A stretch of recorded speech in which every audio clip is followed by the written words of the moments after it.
3 துவா நான் உங்களுக்கு சொல்லித்தரப் போகிறேன். 3 முத்தான துவாக்கள்.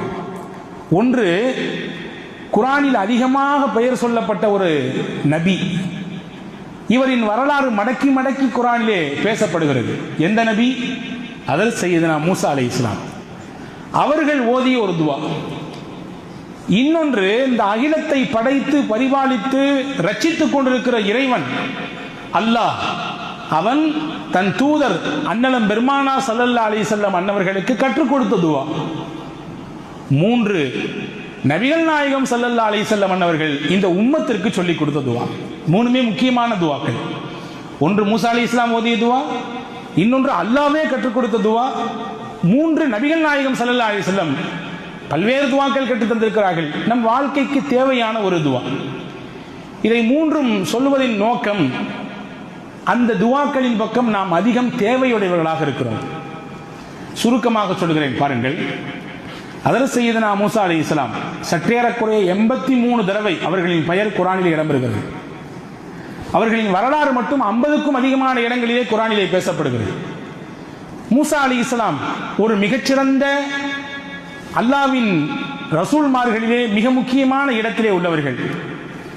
உலுல் அஸ்ம் என்று சொல்லப்படுகிற உறுதிமிக்க நபிமார்களின் பட்டியலிலே அந்த 5 நபர்களிலே Kareem's biryani paradise at liberty and catering services, கோடம்பாக்கத்தின் அறுசுவை அடையாளம். இவர்களும் ஒருவர். மூசா அலைஹிஸ்ஸலாம் நமக்கு தெரியும், ஃபிரௌன் என்ற கொடுமைக்கார மன்னனிடத்திலே வளர்க்கப்பட்டவர். அங்கேதான் அவர் வளர்ந்தார். கடைசியில் யாருக்கு எதிராக மாறினார்? யார் வளர்த்தாரோ அவருக்கு எதிராகவே என்றால், அவன் சொல்லிக் கொண்டிருந்த அந்த கொள்கையை உடைப்பதற்கு, ஏகத்துவத்தை நிலைநாட்டுவதற்கு அல்லாஹ் அவனிடத்திலேயே வளர்ந்த ஒருவரை அவருக்கு எதிராக மாற்றினார். அல்லாஹ் நாடினால் எப்படியும் எதையும் மாற்றுவான். நாம் நினைத்துக் கொண்டிருக்கிறோம் நம்மால் தான் எல்லாம் என்று. ஒரு தூசுக்கு கூட நம் சமம் கிடையாது என்பதை ஒரு நிமிடத்திலே மாற்றி காண்பிப்பான். அற்புதத்தை காண்பிப்பான். நான் இல்லை என்றால் இந்த காரியம் நடக்காது என்று நெஞ்சை நிமித்திக் கொள்வோம். நீங்கள் இல்லாமல் உங்களை விட ஆக பலகீனமானவரை வைத்து அல்லாஹ் அந்த காரியத்தை 1க்கு 10 மடங்காக பெரிதாகி காட்டுவான், சாதித்து காட்டுவான். இது இறைவனின் சக்தி. மனித சக்தி இறைவனின் சக்திக்கு முன்னால் ஒன்றுமே இல்லை. ஃபிரௌன் நான் தான் ரப்பு என்றான். அவனுடைய வீட்டிலேயே வளர்ந்தார் மூசா அலைஹிஸ்ஸலாம். அவனுக்கு எதிராகவே மாறினார். அவர் கண் முன்னாலேயே ஃபிரௌனை அல்லாஹ் அழித்தான். வரலாறு. ஹஜ்ரத் மூசா அலைஹிஸ்ஸலாம் ஒரு சின்ன விஷயத்திற்காக வேண்டி எகிப்திலிருந்து கிளம்பி மதியனுக்கு போகிறார்கள். நீண்ட பெரிய வரலாறு, நான் சுருக்கமாக சொல்கிறேன். மதியன் நகர் என்பது மூசா அலைஹிஸ்ஸலாமுக்கு அறிமுகம் இல்லாத ஊர். அது தெரிஞ்சவங்க யாரும் கிடையாது, பழக்கமானவங்க யாரும் கிடையாது, முன்பின் அறிமுகம் இல்லாதவர்கள் தான் பலர் அங்கே இருக்கிறார்கள்.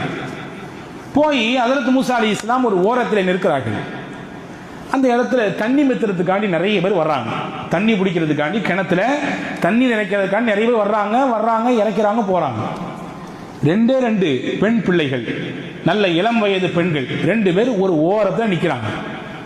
மூசா நபி அலைஹிஸ்ஸலாம் அந்த பிள்ளைகளை, பெண் பிள்ளைகளை, இளம் வயது பிள்ளைகளை பார்த்தார்கள். நீங்க எல்லாம் தண்ணி இறைக்க போலையா? எல்லாரும் தண்ணி இறைச்சிட்டு போறாங்க, நீங்க மட்டும் நிக்கிறீங்க. அந்த பெண்கள் சொன்னார்கள், கூட்டமாக இருக்கிறது அந்நிய ஆண்கள் இருக்கிறார்கள்.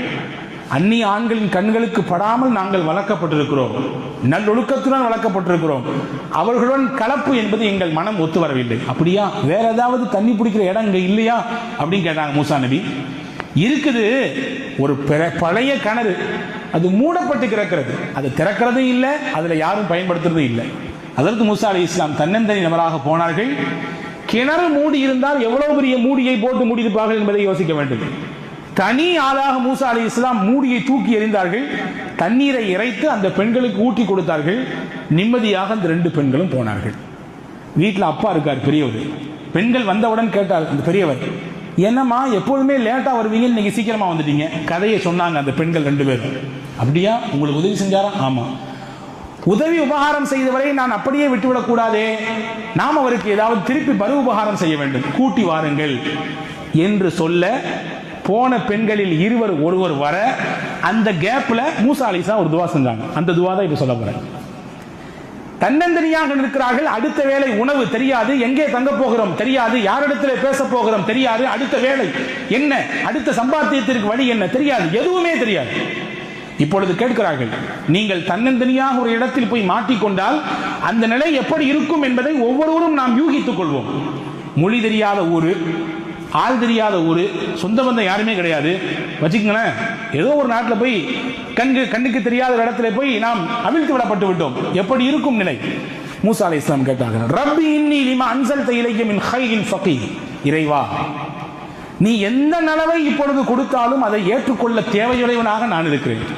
எந்த நலவை கொடுத்தாலும் சரிதான், எனக்கு தேவை. இப்போ ஏன்னா எதுவும் இல்லாமல் நிற்கதியாக இருக்கிறேன். எதை கொடுத்தாலும் அதன் பக்கம் அதிக தேவை உள்ளவன் நான் தான். ஃபகீர், ஃபகீர்னா நம்ம என்ன விளங்கி வச்சிருக்கோம்? பக்கீர்சான் விளங்கி வச்சிருக்கோம். நம்மளும் ஃபகீர் தான், நீங்களும் ஃபகீர், நானும் ஃபகீர். யாரிடத்தில்? அல்லாஹ் என்ற கனிக்கு முன்னால் நீங்கள் நானும் எல்லாரும் ஃபகீர். உலகத்தில் அல்லாஹ் மட்டும்தான் கனி, அவன் மட்டும்தான் தேவையற்றவன் யாரிடத்திலும். உலகத்தில் எவ்வளவு பெரிய பில்லியன்களை சம்பாதித்தாலும் கூட அவரும் ஃபகீர் தான். ஏன்னா ஒரு கட்டத்தில் அவர் தேவையுடையவராக ஆகிவிடுவார். ஹஸரத் மூசா அலைஹிஸ்ஸலாம் துவா செஞ்சாங்க. துவா ஓதிட்டு இருக்கக்கூடிய இடையில அந்த அம்மா வந்துட்டாங்க. 2 பேர்ல ஒருத்தர் வந்தாங்க. எங்க பாபா அவங்களை கூப்பிட்டாங்க. எதுக்குமா கூப்பிட்டாங்க? உங்களுக்கு கூலி கொடுக்கணும். நான் கூலி எல்லாம் எதிர்பார்த்து இந்த வேலையை செய்யலையே. ஒன்றை அழுத்தமாக உங்கள் மனதிலே இருத்துங்கள். இந்த வார்த்தை அல்லாஹுவால் சொல்லித் தரப்படக்கூடிய வார்த்தை. எதிர்பார்ப்பில்லாமல் உலகத்திலே சில காரியங்களை நிறைவேற்றுங்கள், அல்லாஹ் உங்களுக்கு உதவி செய்வான். எதை செஞ்சாலும் எனக்கு இதுல என்ன பெனிஃபிட், எனக்கு என்ன பலன், இதனால் எனக்கு என்ன லாபம், லாப நோக்கத்தை பார்த்து எந்த காரியத்திலும் இறங்காதீர்கள். சில காரியங்களை ஏக இறைவனுக்காக இஹ்லாஸம் பில்லாஹ், அல்லாஹ்வை முன்வைத்து நீங்கள் தூய மனதோடு செய்யுங்கள். உங்களுக்கு பிரதிபலன் பன்மடங்காக பெருகி கிடக்கும். ஹஸரத் மூசா சொன்னாங்க, நான் பலன் தான் எதிர்பார்த்து செய்ய இல்லை, எங்க பாபா கூப்பிட்டாரு வாங்க. ஹஸரத் மூசா அலைஹிஸ்ஸலாம் போனாங்க. பார்த்த பெரியவர் ஷுஐப் அலைஹிஸ்ஸலாம் என்ற நபி கதையை முழுக்க சொன்னார்கள். நான் வந்த காரணம் பின்னணி இதுதான்.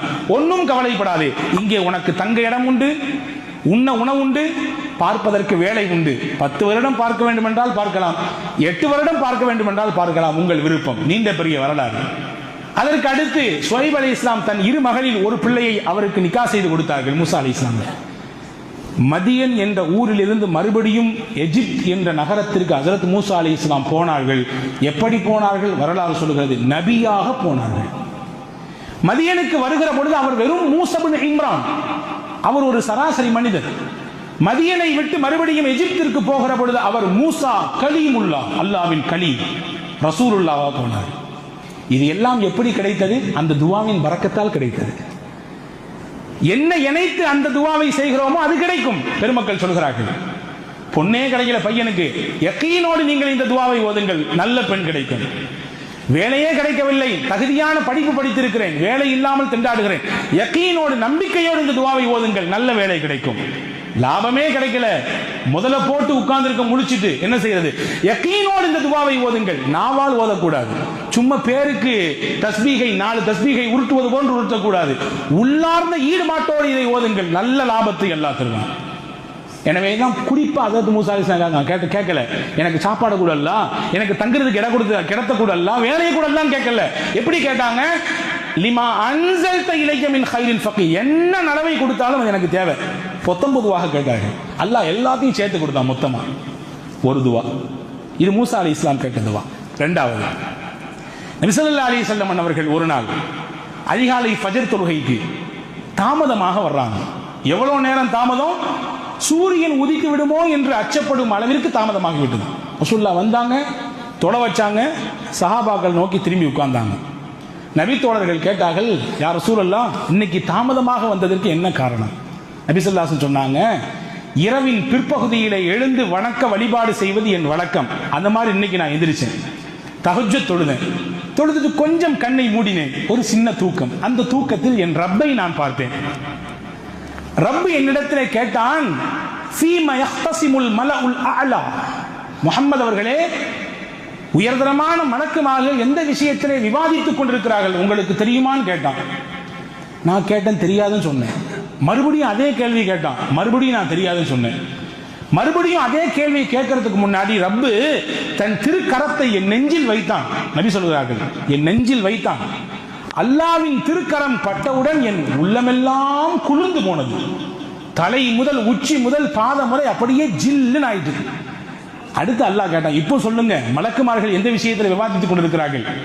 நான் சொன்னேன், ஃபில் கஃபாராத்தி வத் தரஜாத்தி, அடியார்கள் செய்யக்கூடிய பாவத்திற்கு பரிகாரம் என்ன என்ற விஷயத்திலும், அடியார்களின் அந்தஸ்தை அல்லாஹ் உயர்த்தக்கூடிய காரியம் என்ன என்ற விஷயத்திலும் அவர்கள் தர்க்கித்துக் கொண்டிருக்கிறார்கள், விவாதம் செஞ்சிட்டு இருக்காங்க. ஒருத்தர் இதை சொல்றாரு, ஒருத்தர் அதை சொல்றாரு.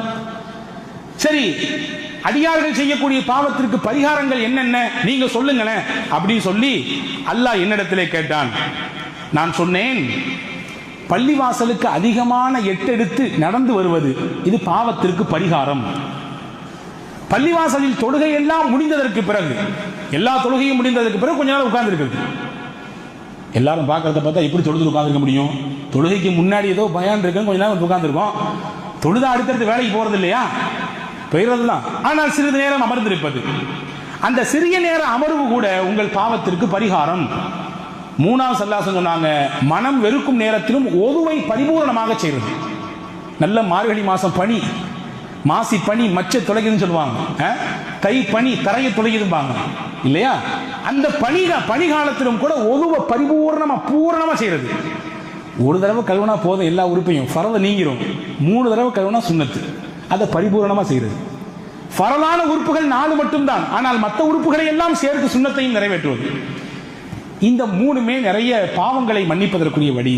சரி, அடியார்களின் அந்தஸ்து அல்லாஹ் எந்த காரியத்தை உயர்த்தலாம்? ரசூலுல்லாஹ் அல்லாஹ் கேட்கிறான். அதற்கு ரசூல் ஸல்லல்லாஹு அலைஹி வஸல்லம் சொன்னாங்க, பசித்தவருக்கு உணவு கொடுப்பதினால் அந்தஸ்து உயர்கிறது, பேச்சில் நளினத்தை கையாளுவதனால் அந்தஸ்து உயர்கிறது. என்கிட்ட அதிகாரம் இருக்குது, நான் பதவியில் இருக்கிறேன், என்கிட்ட பட்டம் இருக்குது, படிப்பு இருக்கு, நான் எப்படினாலும் பேசலாம் எனக்கு கீழே உள்ளவங்கள்ட்ட.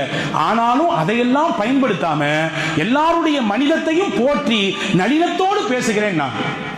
இந்த பேச்சு என் அந்தஸ்தை ரப்பிடத்திலே உயர்த்தி கொண்டே இருக்கும், படித்தரம் உயர்ந்துகிட்டே இருக்கும். மூணாவது சொன்னாங்க, வஸ்ஸலாத்து வன்னாஸு நியாமுன், மக்கள் உறங்கிக் கொண்டிருக்கிற பொழுது தொழுதல், தஹஜ்ஜுடைய தொழுகை. இந்த 3மே அல்லாஹ் இடத்துல அந்தஸ்தை உயர்த்தும். நல்ல விஷயம். அடுத்து அல்லாஹ் சொன்னா, ஏதாவது கேளுங்களேன் என்கிட்ட. அல்லாஹ், யா அல்லாஹ் நீனே சொல்லிக் கொடுற அல்லாஹ், எனக்கு எப்படி கேட்கணும் தெரியல, அல்லாஹ்வே நீ சொல்லிக் கொடு என்று நபிகள் நாயகம் ஸல்லல்லாஹு அலைஹி வஸல்லம் சொன்னாங்க. அல்லாஹ் சொல்லிக் கொடுத்த துவா, அல்லாஹ் சொல்லிக் கொடுத்த துவா ஹதீஸ்ல வந்திருக்கிறது. அல்லாஹும்ம இன்னி அஸ்அலுக ஃபிஅலல் கைராத் வ தர்க்கல் முன்கராத் வ ஹுப்பல் மசாகீன் வ அன் தக்ஃபிரலி வ தர்ஹம்னி வ இதா அரத்த பிகௌமின் ஃபித்னத்தன் ஃபதவஃபனி மின்ஹு கைர மஃதூனின். அல்லாஹும்ம இன்னி அஸ்அலுக ஹுப்பக வ ஹுப்ப மன் யுஹிப்புக வ ஹுப்ப அமலி யுகர்ரிபுனி இலா ஹுப்பிக். அஜருக்கு 2 வாரத்துல முடிப்பியான்னு பார்த்தீங்கன்னா 4-5 வரி சொல்றீங்களே, எப்படி மனப்பாடம் பண்றது அப்படி யோசிக்காதீங்க. இறைவனின் வார்த்தை இது. அந்த உள்ளன்போடு இந்த வார்த்தைகளை நீங்கள் தேடுங்கள், படியுங்கள். உங்கள் மனதிலே அல்லாஹ் கொண்டு இருத்துவான். தினமும் கேட்க வேண்டிய துவாக்களில் ஒன்று இது. இறைவா, நான் நல்லதை செய்வதற்கு வாய்ப்பை உன்னிடத்திலே கேட்கிறேன், தவறை விட்டு நீங்கிக் கொள்வதற்குரிய வழியை உன்னிடத்திலே கேட்கிறேன். பொருள் சொல்றேன், ஏழை எளியவர்களை பிரியப்படுவதை உன்னிடத்திலே கேட்கிறேன்.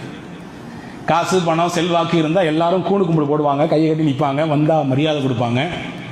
ஒரு சராசரி, ஒரு ஏழை, ஒரு பாமரர், ஒரு அன்றாடம் காய்ச்சி கொஞ்சம் தள்ளி நின்று அப்படின்னு தான் உலகம் பார்க்கும்.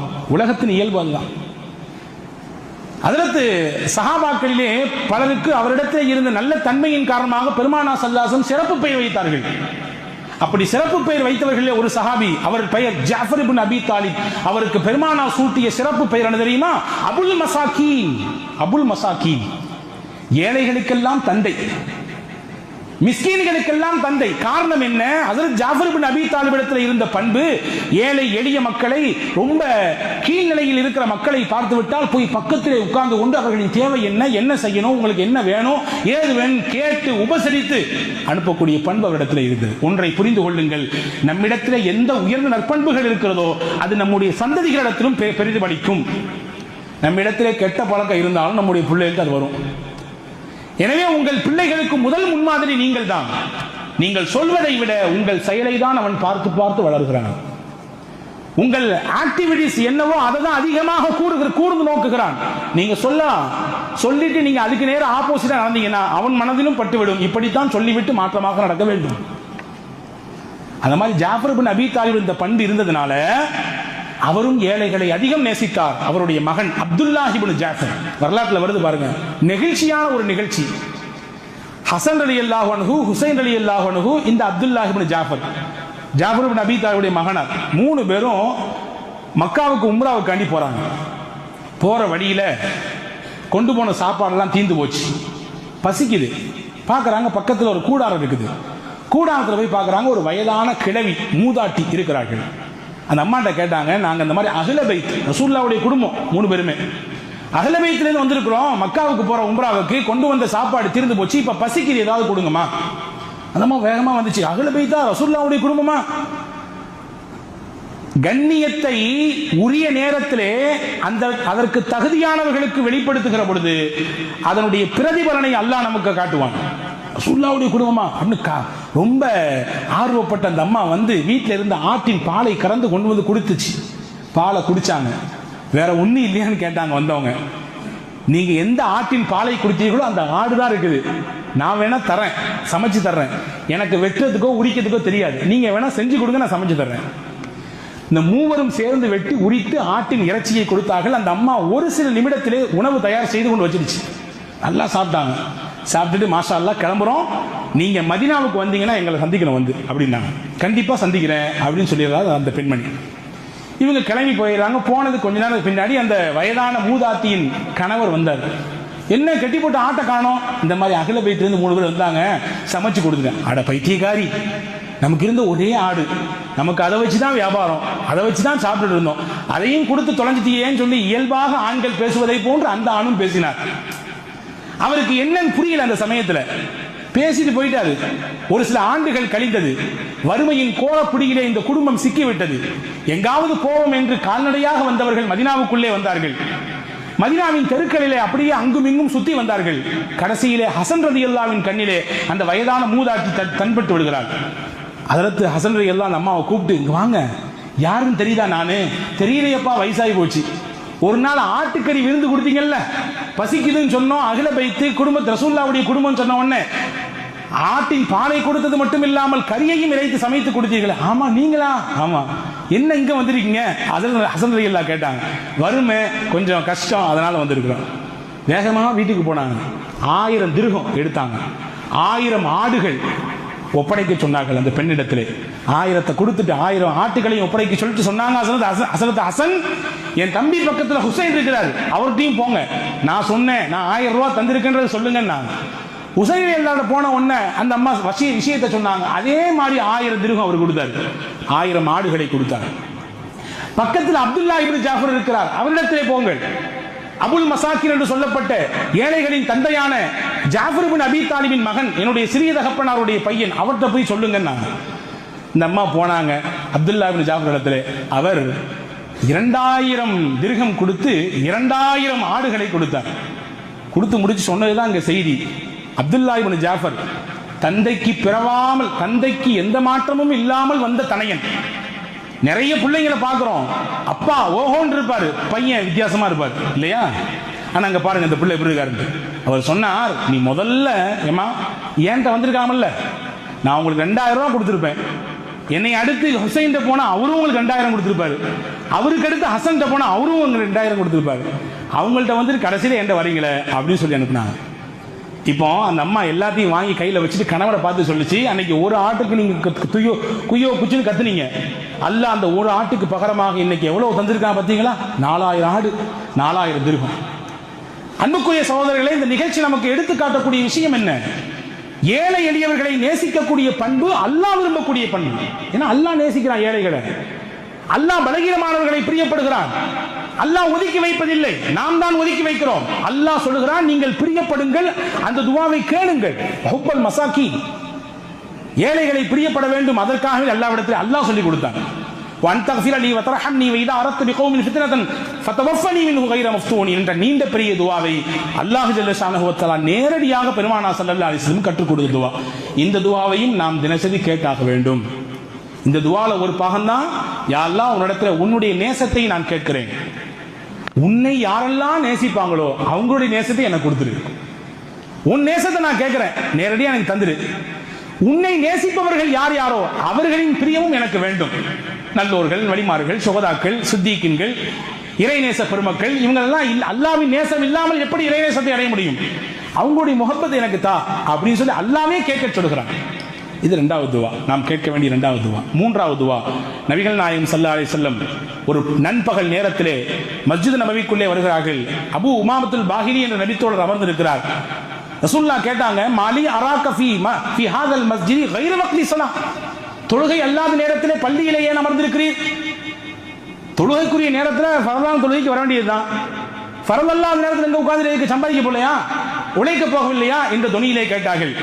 அதற்கு அபூ உமாமா சொன்னார்கள், யா ரசூலுல்லாஹ், எனக்கு ஏற்பட்ட கவலை, எனக்கு நான் கொடுத்தாக வேண்டிய கடன் சிரமம், இதனால் தத்தளித்துக் கொண்டிருக்கிறேன், கவலையில வந்து உட்கார்ந்திருக்கேன். நாங்கள் பாருங்க, ரசூலுல்லாஹ் அதி அற்புதமான துவாவை கற்றுக் கொடுத்தார்கள். அல்லாஹும்ம இன்னி அஊது பிக மினல் ஹம்மி வல் ஹுஸ்ன். அரபியில் 2 வார்த்தை இருக்கு, தமிழ்ல கவலை ஒரு வார்த்தையில முடிச்சிடலாம், அரபியில் 2 வார்த்தை இருக்குது, ஹம்மு ஹுஸ்ன். ரசூலுல்லாஹ் அந்த ரெண்டு விதமான கவலையை விட்டும் அல்லாஹ்விடத்திலே பாதுகாப்பு தேடுகிறார்கள். பாருங்கள், ஹம் என்றால் என்ன, ஹுஸ்ன் என்றால் என்ன? ஹம் என்ற கவலைக்கு அர்த்தம் என்ன தெரியுமா? வர வேண்டியது வந்து சேரணுமே நினைச்சு கவலைப்படுறது. 10 லட்ச ரூபாய்க்கு முதல்ல போட்டு உட்கார்ந்துருக்கோம், என்ன எதிர்பார்த்து ஒரு 2 லட்ச ரூபாய் லாபம் கிடைக்கும், வருமா வராதா, வேற மாதிரிலாம் யோசிக்க கூடாது, வரும் ஆனா போச்சு அந்த மாதிரிலாம் இல்லை, வருமா வராதான் கவலை, வந்து சேர வேண்டியது வருமா வராதா, இதுக்கு பெயர் ஹம். இன்னும் இருக்கிறது ஹுஸ்ன். ஹுஸ்ன் என்றால் இழந்ததை நினைத்து கவலைப்படுவது. போச்சே, அப்பமே சொன்னாங்க வாங்கி போடு, கொஞ்சம் ரேட்டு கம்மியா இருக்குது, இப்போ எங்கேயோ போயிச்சே, எது இல்லையோ எது இழந்து போனதோ அதை நினைத்து கவலைப்படுவது. யூசுப் அலைஹிஸ்ஸலாம் அவர்கள் இழந்ததை வைத்து ஹஜ்ரத் யாக்கூப் அலைஹிஸ்ஸலாமின் கவலையை குர்ஆன் பதிவு செய்கிறது. இன்னி அஷ்கு இன்னமா அஷ்கு பஸ்ஸி வ ஹுஸ்னி, நான் என் கவலையை என் ரப்பிடத்தில் முறையிடுகிறேன். ஹுஸ்ன்றாங்க ஹஜ்ரத் யாக்கூப் அலைஹிஸ்ஸலாம். என்ன கவலை யாக்கூப் அலைஹிஸ்ஸலாமுக்கு? தான் மகனை பறி கொடுத்த கவலை, இழந்துட்டாங்க. அப்ப இந்த 2 விதமான கவலையை விட்டும் அல்லாஹ் பாதுகாப்பு தருகிற உன்னிடத்திலே. வஅஊது பிக மினல் அஜிஸி வல் கஸ்ல், சோம்பேறித்தனம் எனக்கு வரக்கூடாது, இயலாமை நான் ஆகிவிடக்கூடாது. வஅஊது பிக மினல் ஜுப்னி வல் புக்ல், கஞ்சத்தனம் என் வாழ்க்கையை எட்டி கூட பார்த்துடக்கூடாது, கோழைத்தனம் இதுவும் எனக்கு வேண்டவே வேண்டாம். வஅஊது பிக மின் கலபத்தி தைன் வ கஹ்ரி ரிஜால், கடன் மிகைத்து போவதை விட்டும் நான் உன்னிடத்திலே பாதுகாப்பு தருகிறேன், பிறரால் அடக்கி ஆளப்படுவதை விட்டும் பாதுகாப்பு தருகிறேன். சுதந்திரமா இருக்கணும் எல்லாருமே, யாரும் யாரையும் அடக்கக்கூடாது, யாரும் யாரையும் கடிவாளம் போட நினைக்கக்கூடாது. அப்படிப்பட்ட வாழ்க்கை எனக்கு வேண்டாம், நான் சுதந்திர புருஷராக இருக்க வேண்டும், பிறரிடத்திலே அடிமையை போன்றிருக்க வேண்டிய தேவை எனக்கு இல்லை. அல்லாஹ்வின் தூதர் ஸல்லல்லாஹு அலைஹி வஸல்லம் கேட்டாங்க, இதை சொல்லி கொடுத்தாங்க ஹஜ்ரத் அபூ உமாமாக்கு. ஹஜ்ரத் அபூ உமாமா சொல்றாங்க, இந்த துவாவை நான் ஓதுனேன், அல்லாஹ் என் கடனையெல்லாம் நீக்கிட்டான், என் கவலையெல்லாம் போக்கிட்டான். இப்ப இந்த 3 துவாக்களும் நம் வாழ்க்கையில் தவிர்க்க முடியாத துவாக்கள். வாழ்க்கையில் என்ன வேண்டுமானாலும் எந்த விஷயத்தை சாதிக்க வேண்டும் என்று நினைத்தாலும் மூசா அலைஹிஸ்ஸலாமின் துவாவை ஓதுங்கள், அல்லாஹ் உங்களை சாதிக்க வைப்பான், வழி செய்வான். ரப்பி இன்னி லிமா அன்ஸல்த இலைய மின் கைரின் ஃபகீர், உங்களுக்கு இறைவனின் முஹப்பத் வர வேண்டும், அல்லாஹ் உங்களை நேசிக்கணும், அல்லாஹ்வை நேசம் கொண்ட நேசர்களின் பிரியம் உங்களுக்கு வர வேண்டும் என்றால் அல்லாஹ் நேரடியாக நபிக்கு கற்றுக் கொடுத்த துவாவை ஓதுங்கள், அல்லாஹ் உங்கள் வாழ்க்கையிலே இறைவனின் நேசத்தை தருவான். அல்லாஹ்வின் முஹப்பத் கிடைச்சா அதை விட வேற என்னங்க வேணும் உலகத்துல? பெருசு இருக்காக ஏதாவது கிடையாது.